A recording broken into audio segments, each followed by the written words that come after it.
I just fell in love with the painting and oils. Les Fordahl's home in Bloomington looks more like an art gallery. Relaxed.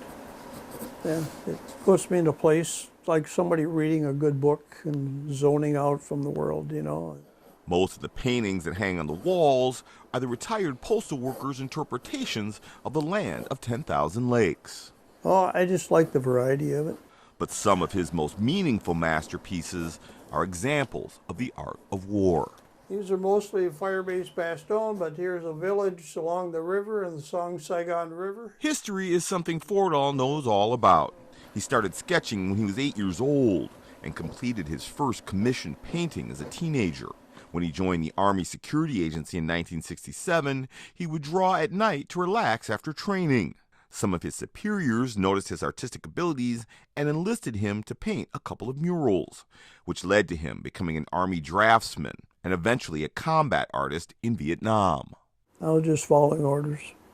Yeah. I enjoyed the fact that I could do what I like to do. For 13 months, Fordahl was part of a 4-man team of artists that traveled from the Delta to the DMZ, capturing everything from patrol boats to the daily lives of GIs.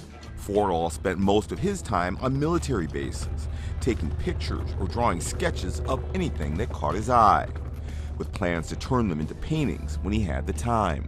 Well, they had the artillery pieces, and then I sketched the whole fire base.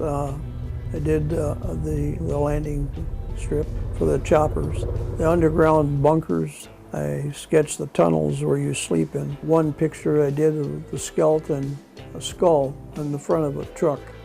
They had the 3 black ace of spades painted on the front. They told me that after they put that on the lead truck, they didn't get shot at by snipers as much because they were afraid they hit that skull, it would be a curse. Fordahl's group was one of 9 teams of combat artists who were tasked with providing a visual narrative of the conflict for civilians and soldiers alike. The goal was to provide another window into the war that couldn't be captured by camera alone. Before cameras, there was only map makers and artists and draftsmen. That's it. Everything was done by hand.